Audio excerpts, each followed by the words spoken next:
Welcome to Sleepscape.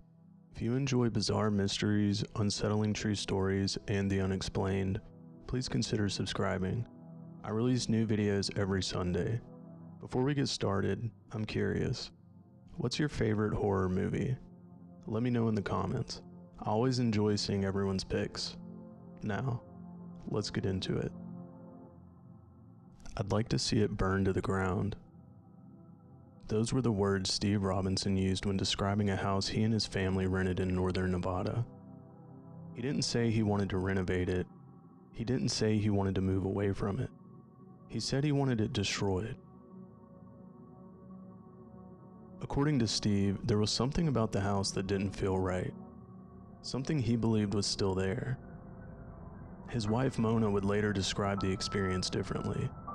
She said she had never believed in ghosts before moving into the house. In fact, she admitted she would have been skeptical of anyone who claimed their home was haunted.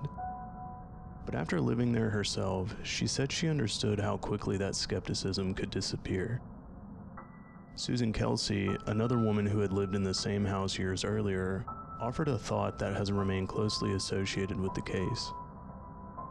She believed homes could develop memories, much like people. What is known is that two unrelated families would eventually describe remarkably similar experiences inside the same home. And those experiences would become the subject of one of the most memorable paranormal cases ever featured on Unsolved Mysteries. Our story begins more than a century before either family ever stepped through the front door. Around 1860, during Nevada's mining boom, a modest wooden home was built in Virginia City. Like thousands of other houses constructed during that period, there was nothing especially remarkable about it. It wasn't associated with a famous family. It wasn't known for tragedy. It was simply one of many homes built to serve a rapidly growing community fueled by the discovery of the Comstock lode. Historical records indicate the house stood beside an old cemetery for many years. Whether that detail has any connection to what later occurred is impossible to determine. Many historic homes were built near cemeteries without ever becoming associated with paranormal claims. Still, once the Kelsay family's experiences became public, the cemetery became an enduring part of the house's story. As the decades passed, something happened that few houses ever experience. Instead of remaining where it had originally been built, the structure itself was relocated. First, it was moved from Virginia City to Fish Springs. Later, it was moved again. Its final destination was 600 Geiger Grade Road, just outside Reno, Nevada. That detail has fascinated paranormal investigators for years. Many hauntings are thought to be connected to a particular location, an old battlefield, a cemetery, a forgotten homestead. The assumption is that whatever happened remains tied to the land. But this case asks a different question. If a family reports experiencing unexplained activity after a house has been physically transported to an entirely new location, what exactly are they experiencing? Is it the property, the structure itself, or something else entirely? On May 2nd, 1978, Jim and Susan Kelsay purchased the house. Like any young family, they unpacked their belongings, settled into a routine, and began building a life inside walls that had already witnessed more than a century of history. Only later, while researching the property's past, did they discover something they considered unsettling. According to the historical records they located, they had purchased the house exactly 100 years after the death of one of its original owners. Viewed on its own, that coincidence proves nothing. Dates often seem significant only after unusual events begin. But for the Kelsays, it became one more detail that was difficult to ignore. For a time, life inside the house remained perfectly ordinary. There were no dramatic first night encounters, no apparitions, no unexplained voices calling from empty rooms. Instead, the changes came gradually. So gradually, in fact, that both Jim and Susan initially searched for ordinary explanations. Because that's what most people would do. It began late at night, just as they were settling into bed. According to Susan, they would hear what sounded like voices making their way up the staircase. Not loud enough to understand, just enough to know they were there. Mixed with those voices was another sound, one Jim would later describe with remarkable specificity. The soft rustling of heavy skirts moving up the stairs. Every time they heard it, they expected someone to appear. According to the family, no one ever did. On their own, those sounds were easy to dismiss. Old houses settle, wood expands and contracts, pipes knock, wind finds unexpected paths through walls and stairwells. None of those sounds proved anything, but before long, the experiences reported by the Kelsays would become far more personal, and almost all of them centered around their 4-year-old daughter, Jennifer. The Kelsays had no reason to immediately assume they were experiencing anything paranormal. But according to the family, the activity gradually became more difficult to explain. Jennifer would look back on those experiences during her interview for Unsolved Mysteries. Like anyone recalling events from early childhood, she acknowledged that some memories had become difficult to separate over time. According to Jennifer, one night she rolled over in bed and saw a little boy standing nearby. When asked what he looked like, she didn't describe something monstrous. She said he looked sad, just a little boy who seemed deeply unhappy. Then she remembered another figure, an older man. She recalled that he looked concerned. She said it felt as though they knew her. Not that they recognized the room, not that they were simply looking at her, but that somehow they already knew who she was. Whether Jennifer experienced a vivid dream, a childhood memory shaped by later events, or something she believed was genuinely happening remains unknown. What is known is that her parents took her seriously. Jim and Susan had already been hearing unexplained sounds throughout the house. Now their daughter was describing people standing inside her bedroom. According to the family, Jennifer also experienced something even more extraordinary. She later spoke about her bed lifting from the floor. During her interview, she acknowledged she wasn't completely certain whether the reported levitation happened during the same experience as the two figures, or whether those memories had become connected over time. Jim and Susan later reported hearing footsteps moving toward Jennifer's room. Not once, but repeatedly. For any parent, that would be deeply unsettling. Regardless of whether those footsteps had any ordinary explanation, the thought that they always seemed to stop outside their young daughter's room became impossible for them to ignore. The sounds that had once been little more than a late-night curiosity now felt personal. They weren't simply hearing unexplained noises somewhere else in the house. According to the Kelsays, whatever they believed was happening appeared to focus on Jennifer. Concern eventually outweighed curiosity. The Kelsays decided they needed help. They contacted a local psychic named Daniel Martin. Their decision reflected how frightened they had become. Daniel Martin did not begin by conducting a seance inside the home.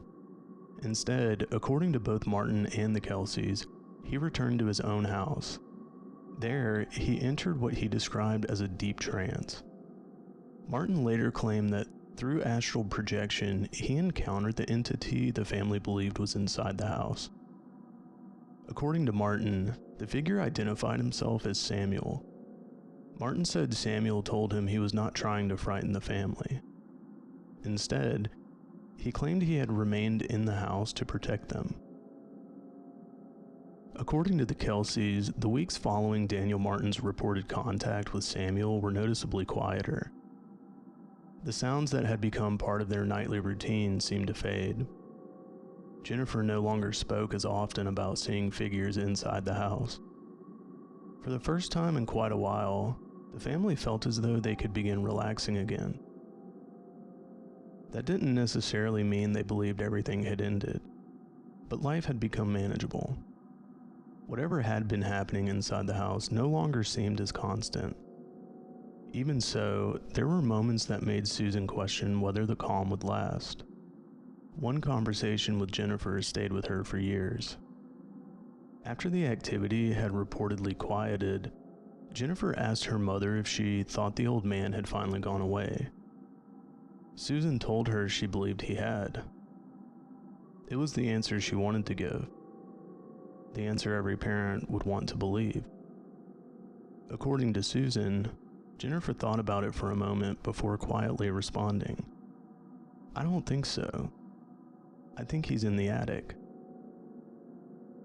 Whether Jennifer was describing an active imagination, a lingering fear, or something she genuinely believed she had experienced, no one can say. The uncertainty would continue to follow the family. Eventually, the Kelsays decided to leave the house. After moving out, they kept ownership of the property. Instead of selling the home immediately, they rented it to other tenants. Then, in 1981, Susan experienced something she considered impossible to explain. At the time, she was taking photographs of her 7-week-old son. There was nothing unusual about the occasion. Like countless new parents, she simply wanted pictures of her baby. After the film was developed, one photograph immediately stood out. According to Susan, the image appeared to show the face of an elderly man. The figure wasn't standing beside her son. He wasn't visible when the photograph was taken. Yet there he was in the finished print. Susan later examined the negative itself. According to her account, the same face was visible there as well. To her, that detail mattered. If the image appeared on the negative, she believed it couldn't have been added during the printing process. For Susan, the photograph seemed to confirm something she had already come to believe. Whatever had been inside the house hadn't simply disappeared. The photograph eventually attracted public attention. It was published in a local newspaper. People examined the image, hoping someone might recognize the man. According to the reports presented on Unsolved Mysteries, no one ever positively identified him. As the story became more widely known, the photograph also attracted criticism. Skeptics argued that the image had been fabricated. One photographic analyst featured during the investigation offered a specific explanation. According to the analyst, horizontal scan lines visible within the image suggested the face had likely been photographed from a television screen rather than representing an unexplained apparition. It was a straightforward technical argument. If accurate, it would provide an ordinary explanation for one of the most discussed pieces of alleged evidence in the case. Susan disagreed. She maintained that the image had appeared naturally on the original negative and continued to believe it represented the same elderly man connected to the house. Like so much else surrounding the Kelsay House, no definitive resolution emerged. The photograph became another point of disagreement. Believers saw compelling evidence. Skeptics saw a photographic anomaly with a conventional explanation. Neither side succeeded in convincing the other. Meanwhile, the house itself remained occupied. The Kelsays rented the property to new tenants. According to the information presented during the investigation, those tenants lived in the home for approximately 15 months. During that entire period, nothing unusual was reported. No unexplained voices, no footsteps, no reports of children seeing strangers inside their bedrooms. No angry voices, no mysterious photographs, nothing. If the story had ended there, it likely would have remained little more than an unusual experience described by one family. When the Kelsays eventually decided to rent the house, there was no guarantee anyone else would experience what they believed they had. In October of 1989, Steve and Mona Robinson moved into the house with their children. According to both Steve and Mona, they knew nothing about the Kelsay family's experiences before renting the property. They hadn't heard the stories. They didn't know about Jennifer. They had never heard the name Samuel. As far as they were concerned, they were moving into an ordinary rental home. Like the Kelsays before them, nothing immediately seemed unusual. Then the sounds began. Steve and Mona later described hearing footsteps moving through the house. Sometimes there were loud bangs. Like Jim and Susan before them, they initially searched for ordinary explanations. Maybe the house was settling. Maybe it was old plumbing. Maybe it was simply the sound of an older structure adjusting as temperatures changed. Steve later admitted that's exactly what they wanted to believe. At first, those explanations seemed reasonable. Then, their 11-year-old son Garrett began describing experiences of his own. According to Garrett, he started hearing noises upstairs. Not just footsteps. There were bangs. At times, he reported hearing laughter. Then humming. Eventually, he described hearing what sounded like 3 different voices. During his interview, Garrett attempted to describe them as best he could. One voice was noticeably higher than the others. The remaining voices were more difficult for him to explain. According to his account, he was inside the house when something upstairs frightened him badly enough that he ran. He didn't stop to investigate. He didn't wait to see what had made the noise. He ran down the stairs, out the front door, and into the driveway. For a moment, he believed he had escaped whatever had scared him inside. Then he heard it. Banging. Not upstairs. Not somewhere deeper inside the house. According to Garrett, the sound was coming from the screen door. The noise caught his attention. Almost instinctively, he looked back toward the front of the house. Near the front door was a window looking into the living room. At first, there was nothing remarkable about it. Then, according to Garrett, an elderly man's head slowly moved into view, as though someone had been standing just out of sight before leaning forward. Garrett said the old man was grinning. Not a friendly smile. Not the expression of someone happy to see him. He described it as, quote, a smirky grin, a real mean one. It looked like he was trying to be mean, unquote. It's a remarkably specific description. Children often struggle to explain expressions. Garrett didn't describe rage. He didn't describe screaming.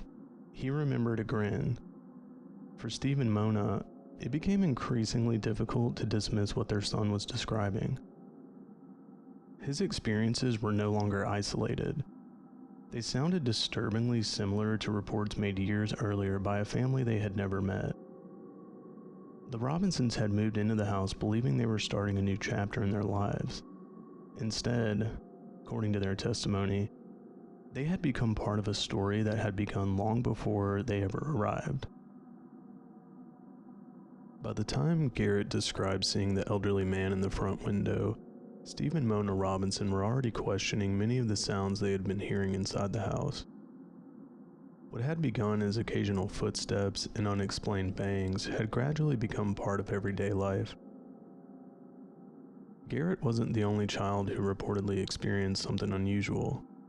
The Robinsons' 6-year-old son Miles later said that one night he woke to find his bed lifting from the floor. For Steve and Mona, hearing a second child describe something they couldn't explain made it increasingly difficult to dismiss the events inside the house as coincidence. As the weeks passed, Mona reached a point where she no longer wanted to stay. During her interview, she spoke openly about how her perspective had changed. Before moving into the house, she had never believed stories about haunted homes. If someone else had described experiences like these to her, she likely would have been skeptical. Living there changed that. She told Steve she didn't want to remain in the house any longer. According to Mona, his response was simple: "They're not going to hurt us." Whether Steve truly believed that or whether he was trying to reassure his family is impossible to know. But Mona wasn't convinced. One night, as they were getting ready for bed, she heard what sounded like loud bangs coming from the hallway. The noises moved toward their bedroom. Then, according to Mona, she heard something else. She later said that a man's voice spoke from behind the bed. The voice called her a bitch. When describing the moment years later, Mona didn't focus on the language itself. What stayed with her was the tone. She described it as angry, not loud, not shouting, just angry. For Steve, that account marked another turning point. Until then, he had continued searching for practical explanations. Now, according to both of them, he believed his wife. Not necessarily because he understood what had happened, but because he believed she genuinely experienced something that frightened her. One detail connected the Robinsons' experiences to those previously described by the Kelsays: the timing. According to both families, many of the reported events occurred just as they were settling into bed for the night. Eventually, the Robinsons concluded they had reached their limit. On January 31st, 1990, after living in the home for less than 4 months, they moved out. Steve would later say he wanted to see the house destroyed, burned to the ground. He believed there was something inside that refused to let go. Whether someone accepts the Robinsons' conclusions or rejects them entirely, it's difficult to ignore how profoundly those 4 months affected the family. After they left, the Kelsays once again contacted Daniel Martin. According to Martin, he entered another trance in an attempt to understand what had happened inside the house. This time, he claimed the experience was different. Rather than encountering a single elderly man identifying himself as Samuel, Martin said he encountered 3 separate spirits: 2 men and 1 woman. According to Martin, they appeared to come from an earlier era in Virginia City's history. He later claimed he asked the spirits to leave the house. Whatever happened after that, the story begins to change, because the next family to move into the house already knew everything. They knew the stories, they knew the reputation, they knew why people were afraid, and despite all of that, they moved in anyway.